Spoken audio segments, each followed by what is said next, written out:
Hello, my name is Kyra Mixon, and today I will presenting my project titled Supply Chain Management Data Analytics Proposal.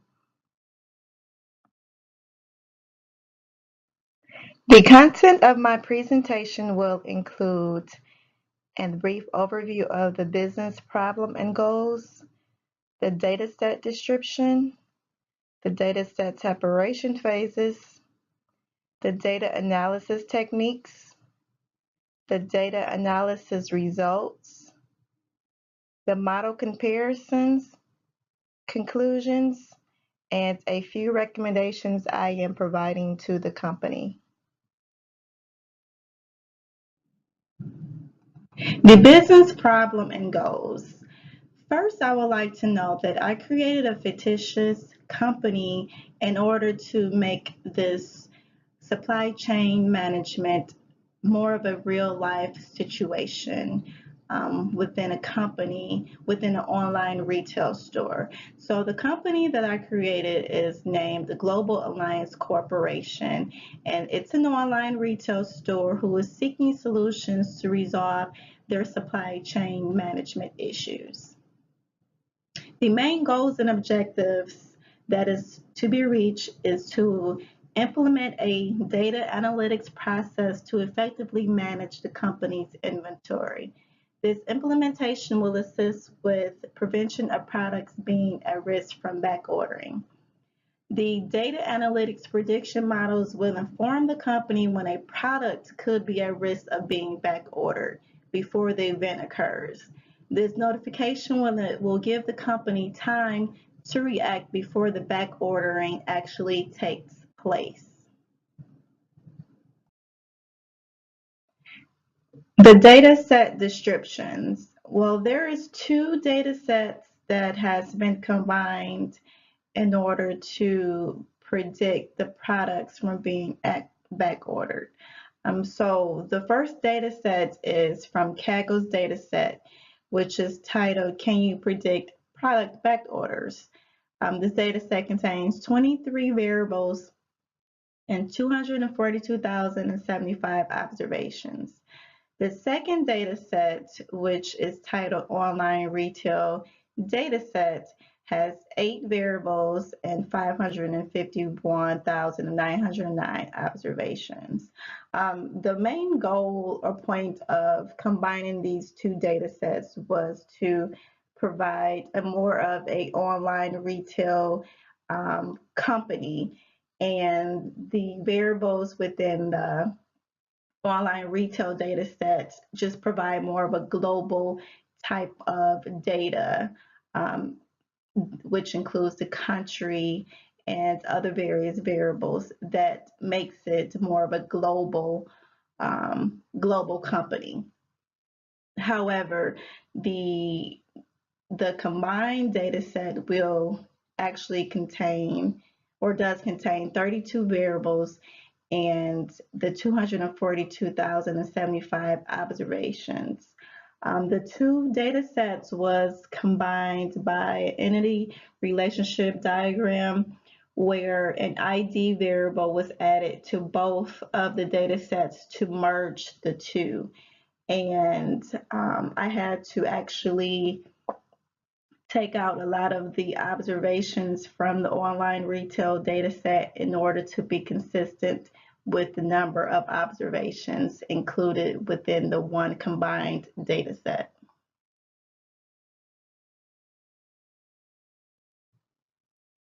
The target variable is named went on back order, and this is a distribution of the target variable, and as you can see, it is highly skewed with no representing 97.79% of the outcomes, that no products are placed on back order, and yes at a 2.21% of the outcomes indicating that yes, the products have been placed on back order.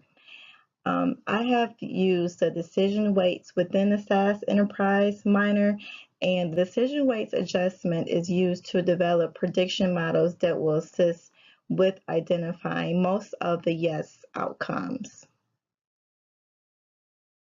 The dataset preparation and cleansing involved using nodes within the SAS Enterprise Miner software. I used the node Stat Explorer to explore the data, transform variable node to transform the variables that was highly skewed, and I used the max normal and the best to determine which one was the best to use within each data analytics method.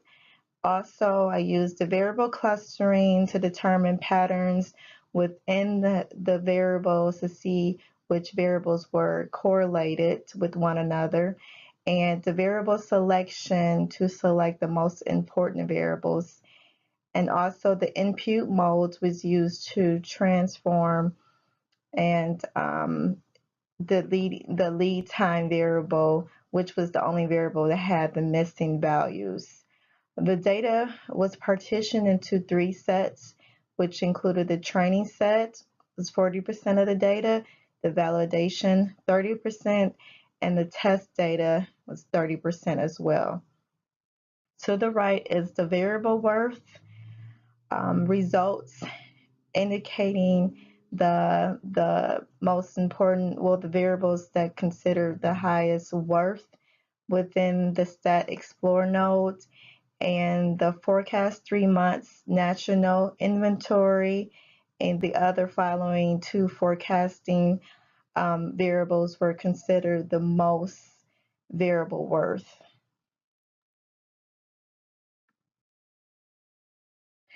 These are the results from the variable selection node that indicates the most important variables. I used this node before creating one of the prediction models, and the results indicate that also this variable selection node was created after the variables was transformed, and these are the results indicating that the log past due variable and the lead time and the other variables that was transformed are the most important variables within the data set before the prediction model is created. The data analysis techniques that were used for the prediction models included decision tree models. I used the automatic and the interactive models, the logistic regression models. 3 models were created. One model included partitioning the data, transforming the data using max normal, and the variable selection to select the most important variables, and the impute mode to transform the missing values. The second logistic model also used the backward step, and the data part was partitioned.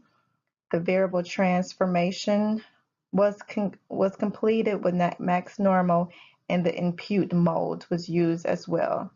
The third model consists of using the backward as well, where the data was partitioned. The variable was transformed using the best selection, and the impute mode was also used. I actually used backward selection for all 3 models because I actually tested the stepwise and the forward models, and the backward model was the best one used for all 3 models. So I just decided just to use that model for my analysis. The ensemble models includes 3 models, which is the bagging, boosting, and the ensemble model averaging, which averages the bagging and the boosting within one model.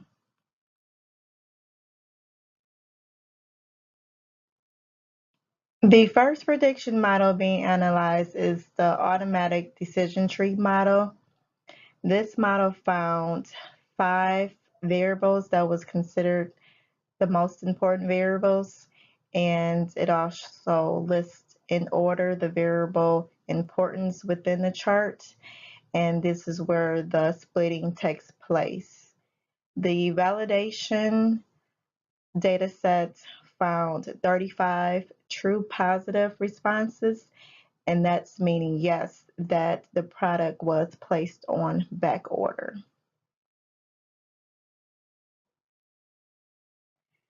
The next prediction model is the interactive decision tree model. And this particular model found more variables that were considered the most important compared to the automatic decision tree. And actually, more splitting takes place within this particular model.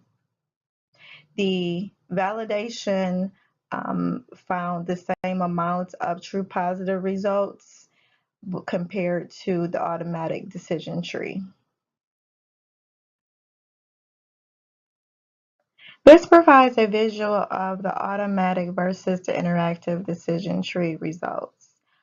As you can see, there's more splitting taking place in the interactive decision tree.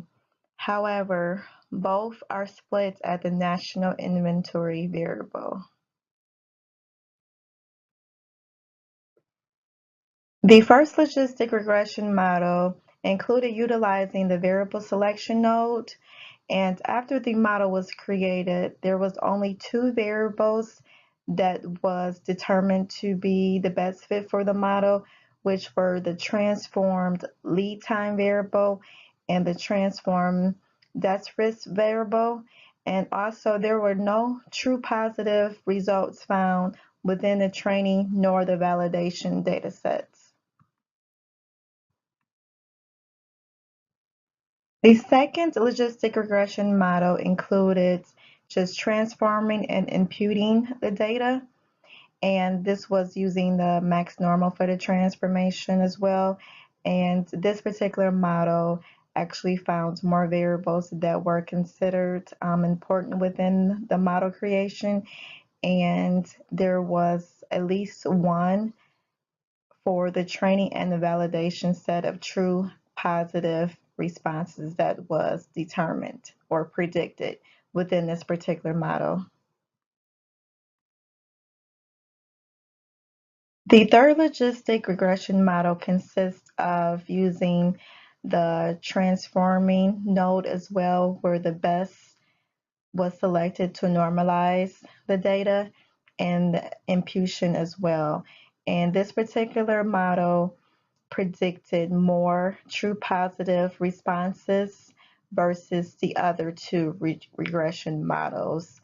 And I believe the difference was by using the best transformation.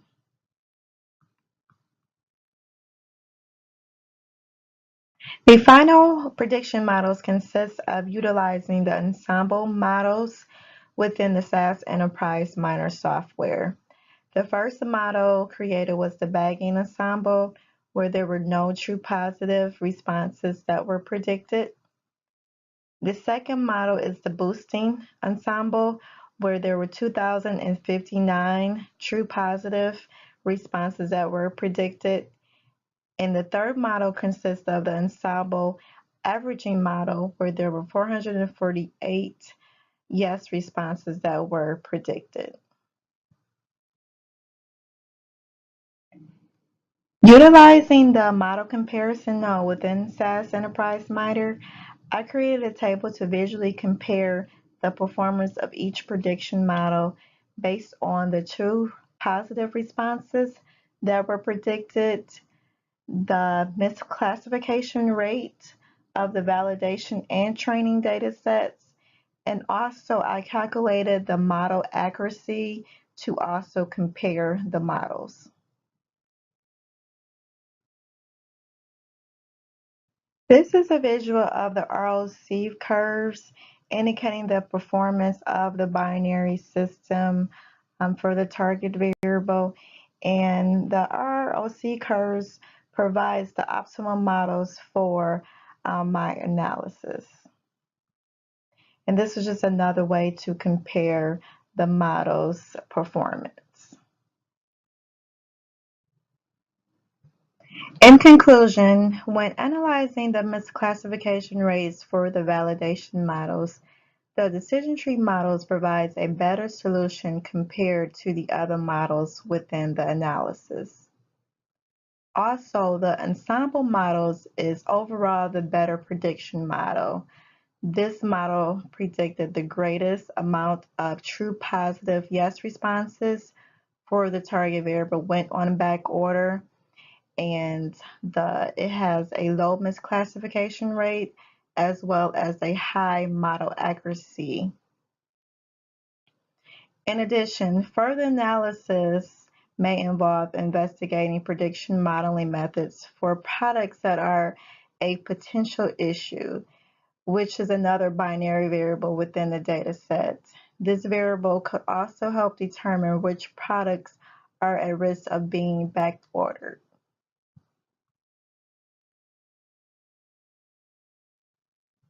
I have provided two recommendations to resolve the supply chain management issue that Global Alliance is facing. And the first recommendation consists of utilizing an automated predictive analysis solution such as IBM SPSS. This solution can help maintain inventory management by correcting inventory levels for products and materials at virtually all stages along the supply chain management level. It can generate regular forecasts to compare past history sales with sales projections. Also, it can track future demand.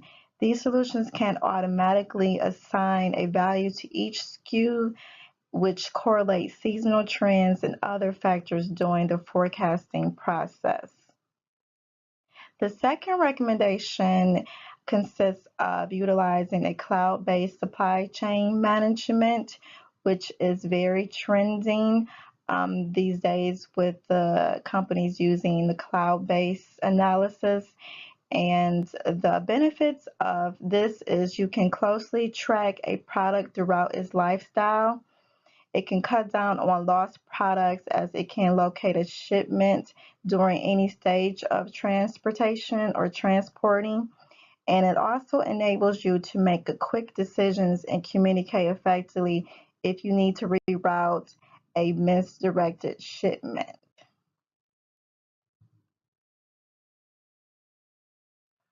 This concludes my presentation for my final project, the supply chain management and data analytics proposal.